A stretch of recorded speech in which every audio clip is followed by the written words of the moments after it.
성전은 무엇인가? 이 제목으로 같이 은혜를 나누기를 원합니다. 지금 순례자 노래 13번째라고 그랬습니다. 지금 15개가 있죠. 15개 노래 중 가장 깁니다. 18절이죠. 대부분은 7 내지 8절이에요. 그리고 짧은 시편이 3개나 있습니다. 층계송이니까 짧은 시편 3절짜리 그게 3개나 있어요. 이거에 비하면 얼마나 긴 시편입니까? 그러니까 우리가 이것을 성전에 오르는 노래, 순례자의 노래 표현도 하고 있지만 또 동시에 층계송이라는 표현을 써요. 왜냐하면 이렇게 성전 여인의 뜰에서 이스라엘과 제사장으로 뜰로 넘어갈 때, 그러니까 여자들이 성전 안으로 못 들어가요. 그러니까 경계가 되는 선이 있습니다. 이스라엘. 그래서 그 경계가 되는 그곳을 니카노르 문입니다. 니카노르 문이라고. 아마 이제 성전 이제 완전히 본 성전으로 들어가는 그곳입니다. 근데 그 층계가 원형으로 이렇게 반원형으로 18개의 층계가 15개가 있습니다. 15개가. 전설에 의하면 이게 15개잖아. 그래서 한 층계 오를 때마다 아니면 한 층계 내려올 때마다 이걸 한 절씩 읊었을 것이다. 낭송했을 것이다. 12절부터. 만약 이게 사실이고 그렇다면은 지금 이 13번째 계단에서 정체가 빚어질 수밖에 없어요. 왜냐면 너무 길어요. 갑자기 뭐 짧은 3절 7, 8절 하다 갑자기 18절이 나오니까 그거 암송하고 있다면은 정체가 좀 빚어질 수밖에 없어요. 그리고 내용도 무거워요. 왜냐면 성전이 어떻게 건설됐는가, 그리고 그 의미는 무엇인가를 이렇게 다루고 있는 거죠. 다시 한번 어떻게 보면 성전의 의의를 얘기하는 그 장면입니다. 그래서 제가 그냥 영원히 쉴 곳, 하나님이 그거 하다가 제목을 성전의 의미, 성전이란 무엇인가로 좀 바꿔야 되겠다 해서 제목을 좀 바꿨어요. 성전이란 무엇인가, 정말 무슨 의미가 있는가, 어떻게 건설됐는가. 우리가 성전은 솔로몬 왕 때 건설이 됐죠. 솔로몬 왕 때 지어졌습니다. 그런데 역사서나 시편, 이렇게 성경 곳곳에서는 성전을 솔로몬의 성전이라고 잘 부르지 않고 오히려 다윗의 성전으로 부릅니다. 다윗이 성전을 건축해서 마치 이런 느낌으로 다윗의 성전을 인정을 해요. 사실 그런 게 성전이 가장 중요한 게 법궤거든요. 법궤. 이 법궤를 예루살렘 안으로 들여온 사람이 바로 다윗입니다. 성전을 처음 지으려는 마음을 가졌던 자도 다윗이었습니다. 그래서 다윗은 살았을 때 성전을 짓는 데 필요한 모든 것들, 온갖 재료들, 기금들을 다 준비해 놨습니다. 역대기서를 보게 되면은 역대기의 그 주한, 통일왕국을 이루고 이것보다 더 중요하게 생각하는 게 성전 준비하는 겁니다. 성전 어떻게 다윗이 준비했는가? 29장까지 막 하죠. 이렇게 이야기합니다. 내 아들 솔로몬이 아직 어리고 미숙하며 이 공사는 크도다. 이 성전은 사람을 위한 것이 아니요 여호와 하나님을 위한 것이라. 내가 이미 내 하나님의 성전을 위하여 힘을 다하여 준비하였나니. 힘을 다하여서 이렇게 모든 재료들 다 준비해 놨습니다. 그래서 솔로몬은 어떤 사람이에요? 다윗이 다 준비해 놓은 거 그냥 집행만 했을 뿐이에요.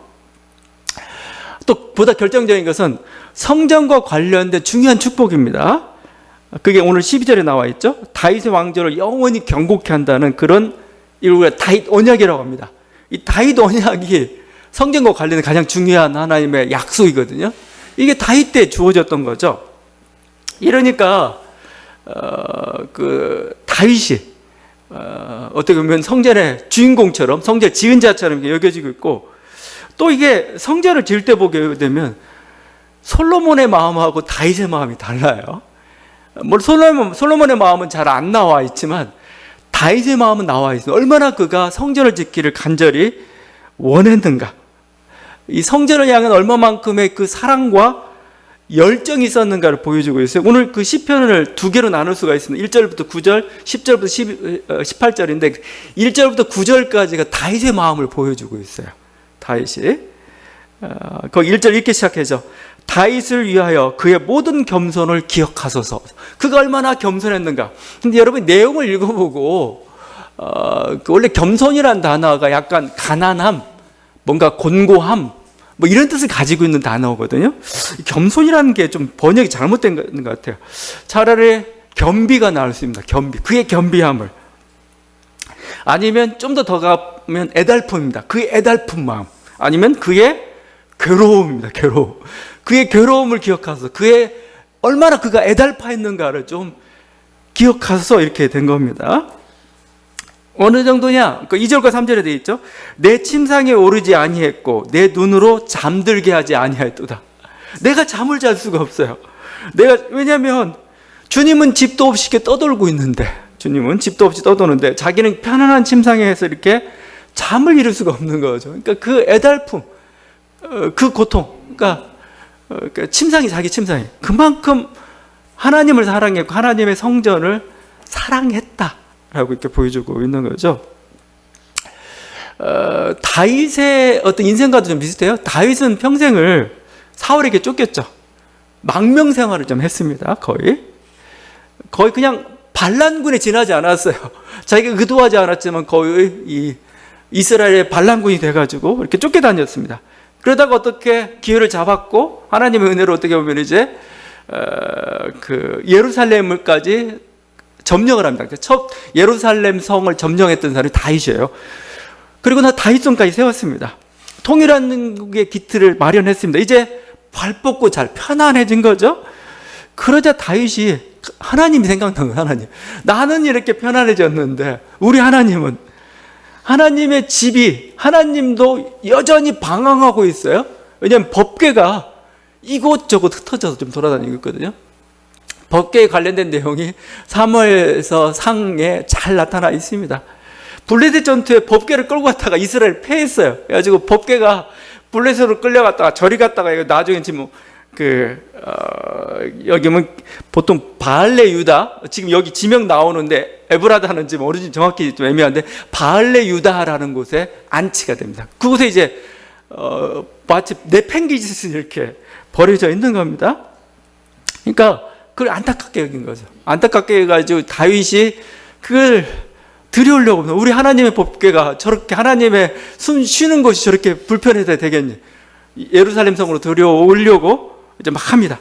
그래서 막 법궤를 이제 수레에 싣고 막 오는데 갑자기 막 소가 날뛰었어요. 소가 날뛰니까 법궤가 넘어지려고 뒤집어지려고 하죠. 그러니까 막 웃사가 손으로 잡았어요. 거룩한 법궤를 인간의 손으로 잡으면 안 되죠. 그러다 보니까 웃사가 죽임을 당합니다. 죽임을 당해가지고 법궤를 끌고 오던 게, 가지고 오던 게 지금 멈춥니다. 그 자리에 멈춥니다. 그 집이 오베데돔입니다. 오베데돔의 집에 오랫동안 있습니다. 한 석 달이라고 나온 얘기가 되어 있어요. 그러니까 다윗은 하나님 두렵기도 하죠. 자기는 이렇게 하려고 하나님 함부로 했다가 지금 한번 큰 코로 다친 거죠. 그렇지만 또 하나님의 이렇게 집을, 법궤를 예루살렘으로 들여와 있는 그 마음이 간절했던 거죠.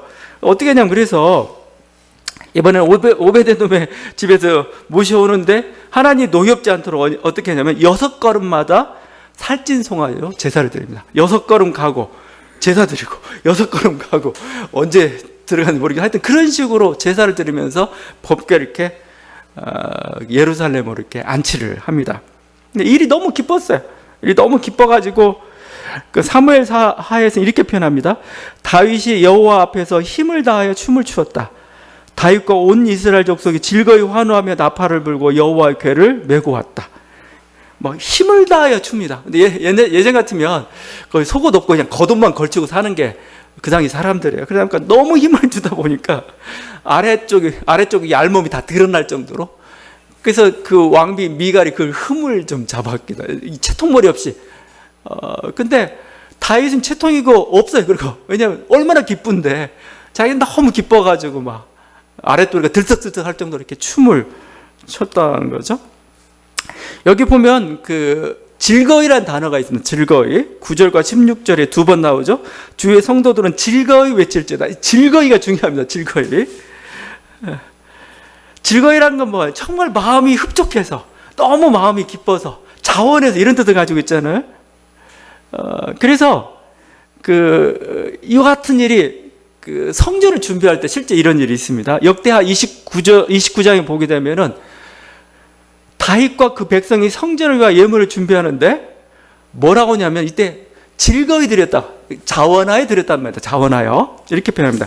내가 정직한 마음으로 이 모든 것을 즐거이 드렸사오며 이제 내가 또 여기 있는 주의 백성이 주께 즐거이 드리는 것을 보니 심히 기쁘도소이다. 막 마지못해서 눈치 보면서 나는 이 정도 해야 돼? 이런 식이 아니에요. 너무 즐거워가지고 다 즐겁게 자원해서 이렇게 드리고 있고, 또 지금 여기서도 하나님을 즐겁게 찬양해라 그러죠. 그래서 모든 일은 즐겁게 해야 됩니다. 즐거움. 그래서 항상 제가 얘기하는 거예요. 즐거움이 없으면 하지 말라 이거예요. 하지 말라 이거. 마지못해 이거 내 체면 하지 마요. 그냥 하지 말고 하나님이 뭔가 부족한 분이 아니시고, 정말 이거 원한다 이거 나. 원해.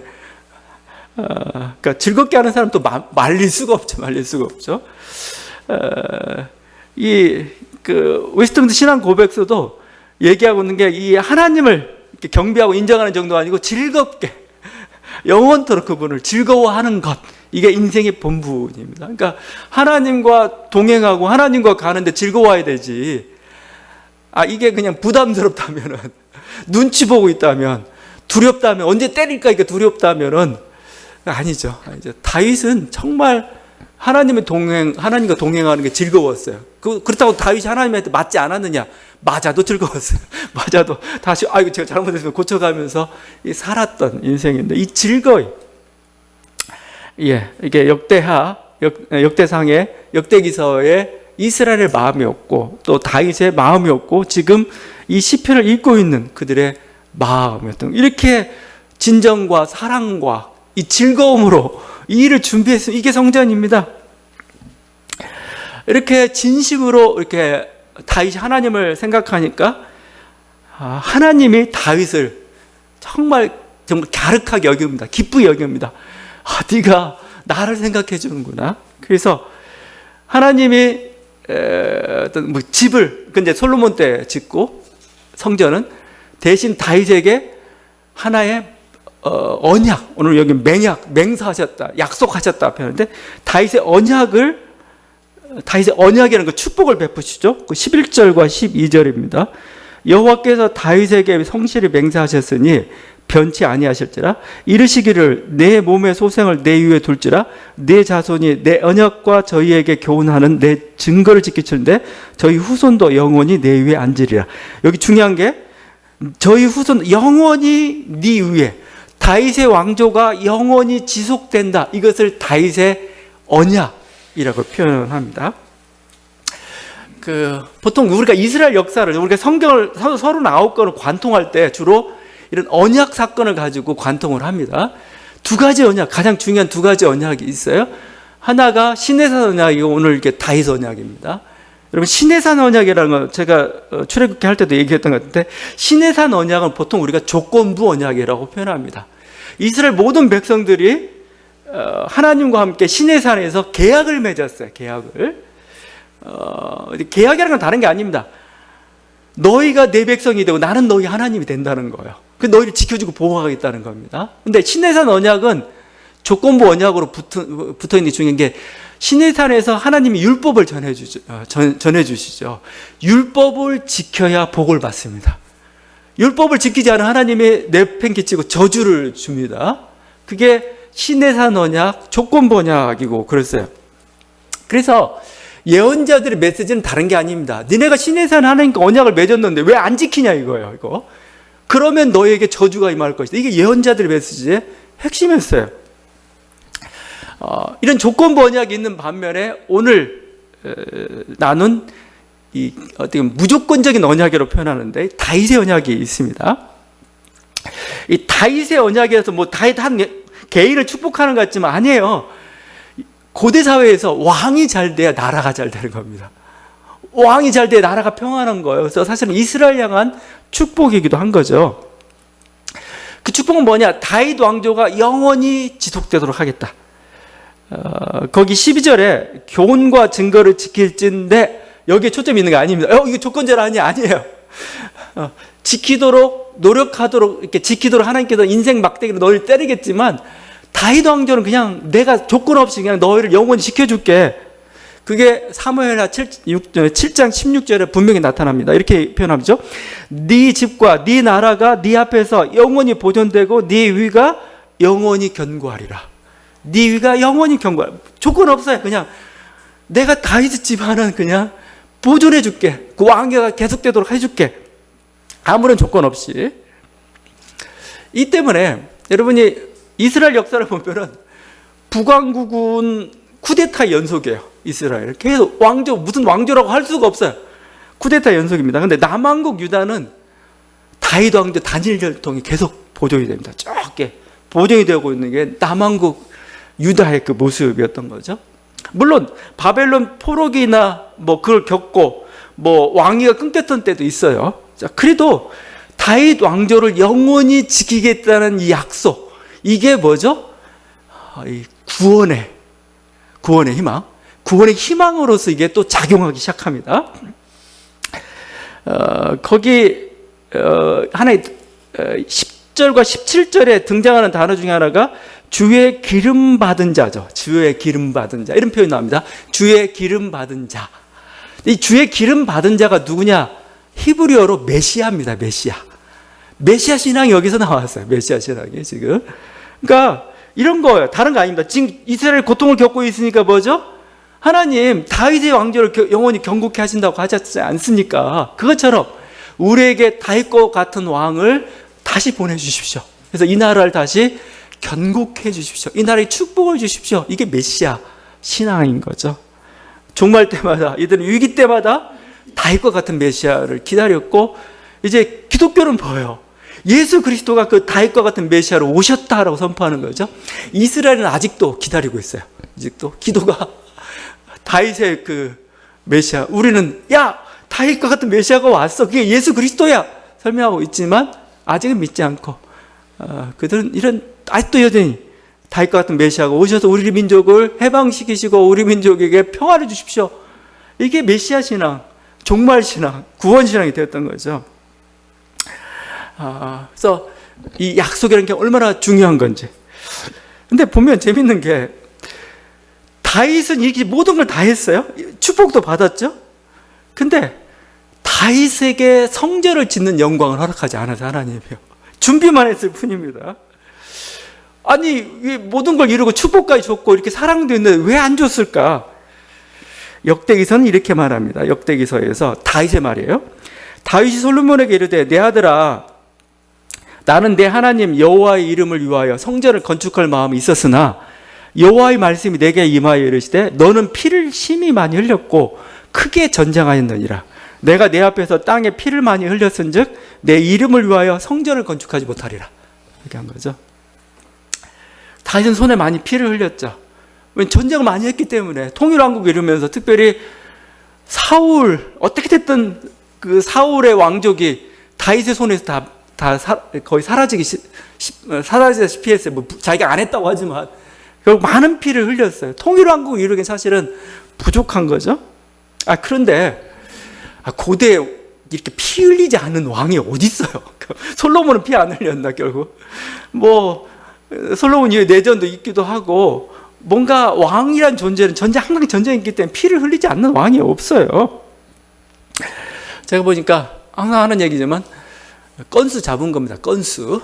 그러니까 너는 짓지 마 이겁니다. 건수 잡은 케이스가 모세한테도 건수 잡았어요. 모세도 그렇게 광야 40년 지내고 저 요단강 건너서 가야 되는데 허락하지 않아요. 왜 허락하지 않냐면 무리바에서 내 영광을 안 드러냈다는 거예요. 지팡이로 막 화내가 쳤다는 거예요. 이게 문제가 돼요. 이 정도 가지고 건수 잡은 거죠. 넌 그냥 마감해. 이걸로 끝내. 다른 사람으로도 할게. 그러니까 보면 하나님이 모든 영광을 인간에게 주진 않아요. 다윗이 내 안 성전까지 지었어 하는 순간 뭐예요? 그건 안 되는 거예요, 사실은. 다윗은 그냥 너는 그냥 이거 목동으로서 열심히 한 거 여기까지만이야. 너 여기까지만. 거기가 만족해야 됩니다. 근데 이게 하나님이 주신 하나의 은혜죠. 이걸 성전까지 지으면 교만해지고 결국 그러면은 이건 다윗 인생도 망가지고 말아요.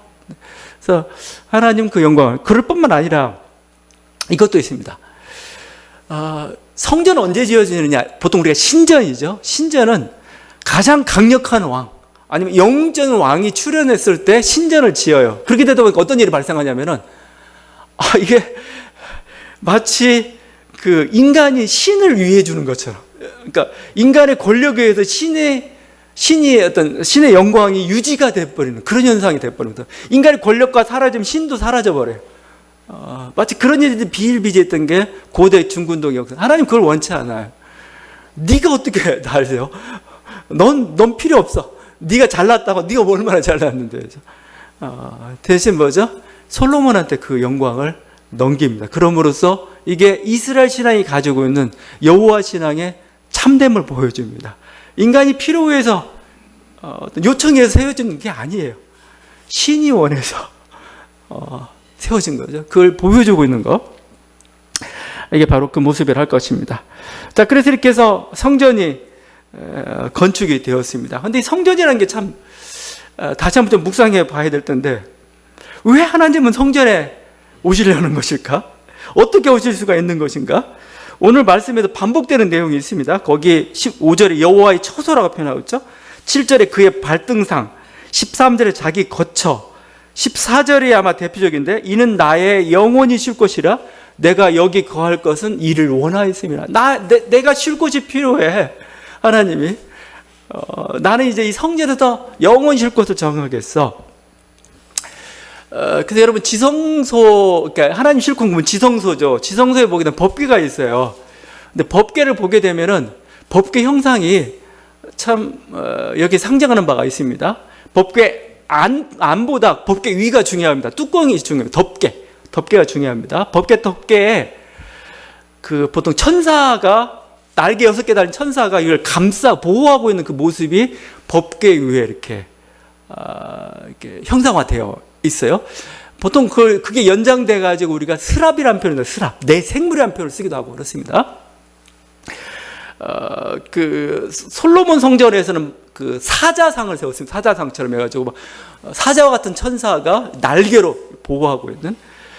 그래서 이 덮개가 굉장히 중요한데, 그 덮개 그것을 그래서 여러 가지로 부릅니다. 오늘 말씀에서 그걸 발등상이라고 불러요. 야, 이건 그냥 발등상 정도야. 하나님 발받침대 같은 거죠. 아니면 이 속죄일에는 대제사장이 지성소에 들어옵니다. 지성소에서 피를 뿌리는데 어디다 뿌리냐? 이 덮개 위에다 뿌려요. 그래서 속죄소라고 합니다. 또 속죄소. 이건 속죄소야. 근데 또 다른 표현도 부릅니다. 이건 하나님이 여기 거하신다고 그랬으니까 은혜의 보좌야. 하나님은 이곳에서 우리에게 은혜를 베푸셔라고 해서 시은좌입니다. 시은좌. 이곳이 시은좌야. 하나님의 시은좌. 그래서 하나님 이곳에 다스리시고 여기서 은혜를 베푸시는 거야. 하나님은 성전에 거하시고 하나님은 성전에 거하신다는 겁니다. 거기서 다스리시고 또 하나님은 여기서 편히 쉬고 계셔. 이런 개념이 들어가 있는 거죠. 근데 이스라엘 신앙이라는 게 그렇게 만만한 게 아니에요. 이스라엘인들이 계속 생각해 봅니다. 그 크신 하나님이 얼마나 크신 하나님인지, 그 하나님이 어떻게 이 작은 성전에 계셔? 이게 항상 문제예요. 그게 솔로몬의 성전 낙성식에 드러났습니다. 그러니까 뭐냐면, 당신은 얼마나 상천하제 당신 같은 하나님이 어디 있습니까? 어떻게 하나님이 이 성전에 거하실 수 있습니까? 그래서 나온 게 여기는 하나님의 이름이 거한다며. 이름이 여기는 하나님 이름이 있는 곳이야. 하나님 이름, 거기 하나님은 버금가는 거죠. 그래서 이곳을 향해 기도하면 하나님께 들어주실 거야. 하나님 직접 들어주는 게 아니고 하나님 이름으로 기도하면은 들어주신다 이거죠. 하나님 어떤 권위가 있는 곳이야, 이런 뜻이죠. 유대 신비주의자들이 있습니다. 유대 신비주의자들. 이들은 재밌는데, 이들이 침춤이라는 단어를 씁니다. 침춤이 축약입니다. 축약이라는 단어인데, 침춤이라는 단어를 여기다 쓰고 있는데, 왜냐하면 하나님이 스스로를 축소합니다. 스스로를 축소해가지고 이 자리에 앉으셨다 이겁니다. 이 자리에.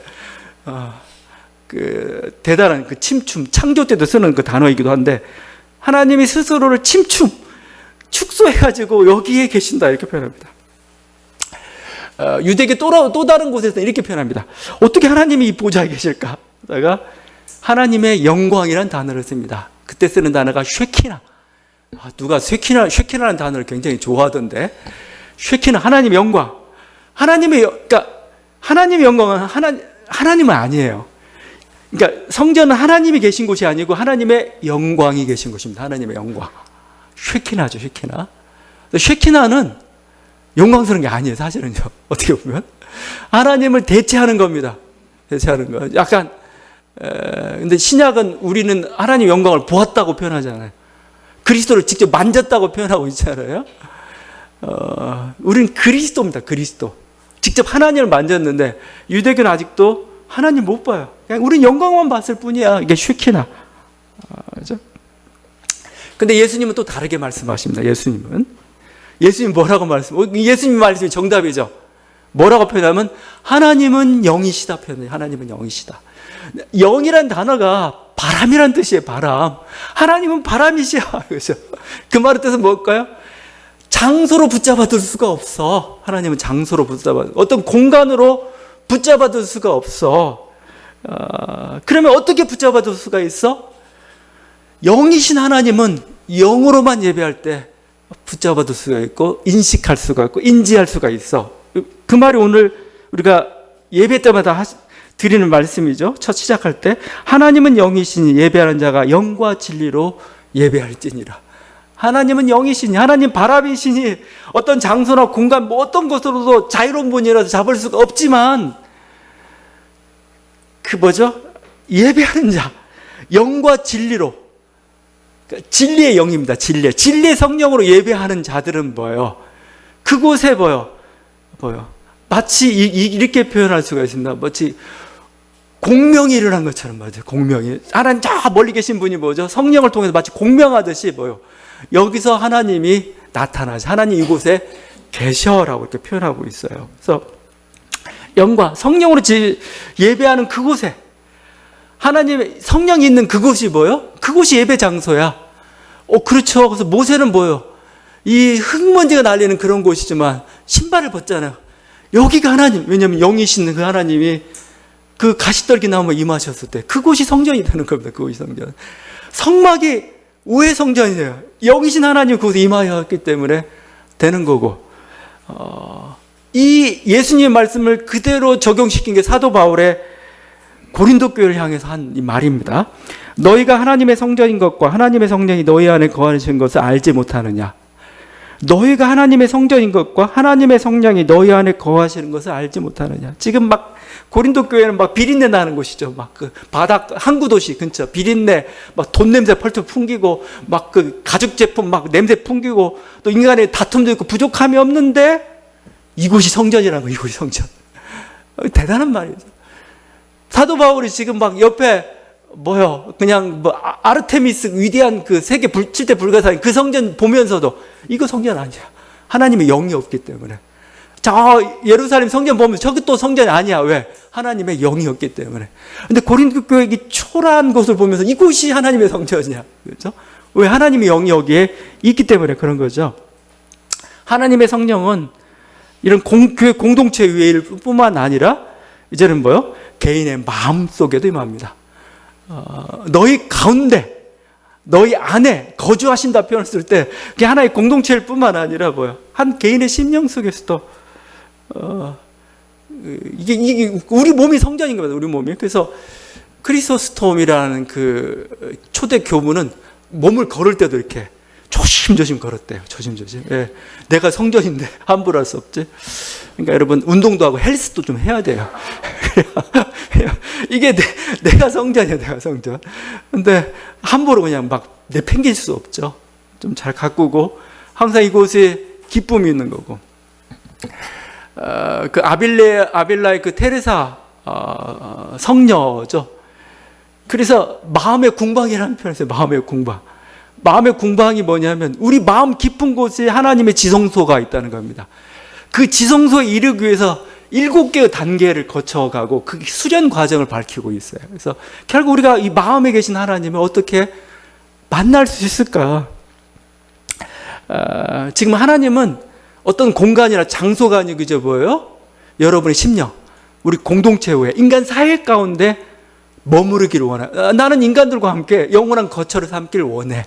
이거죠. 지금 하나님 지금 그걸 원하고 있는 거고. 근데 여러분이 성전입니다. 여러분이 우리 교회가 성전인 거고, 건물이 아닙니다. 사람이란 그 공동체, 사람의 심령, 이렇게 표현할 수도 있어요. 그래서 오늘 여러분이 예배 드리러 여기 오셨는데, 여러분은 하나님의 성전을 찾은 순례자들입니다. 실제적으로 아침에 버스를 타고 차를 몰고 먼 곳에서 가까운 곳에서 순례길을 온 겁니다. 지금. 그래서 지금 이 순례자의 찬양은 바로 여러분의 찬양인 거죠. 성전된 저와 여러분을 환영합니다. 다윗의 이제 모든 축복이 여러분에게 있습니다. 성전에 있는 임한 축복은 바로 우리들에게 임하는 거죠. 그래서 18절 말씀대로 성전된 우리를 공격하는 원수들은 수치를 당할 겁니다. 우리의 머리에는 빛나는 왕관이 지금 씌워져 있다고 표현하고 있어요.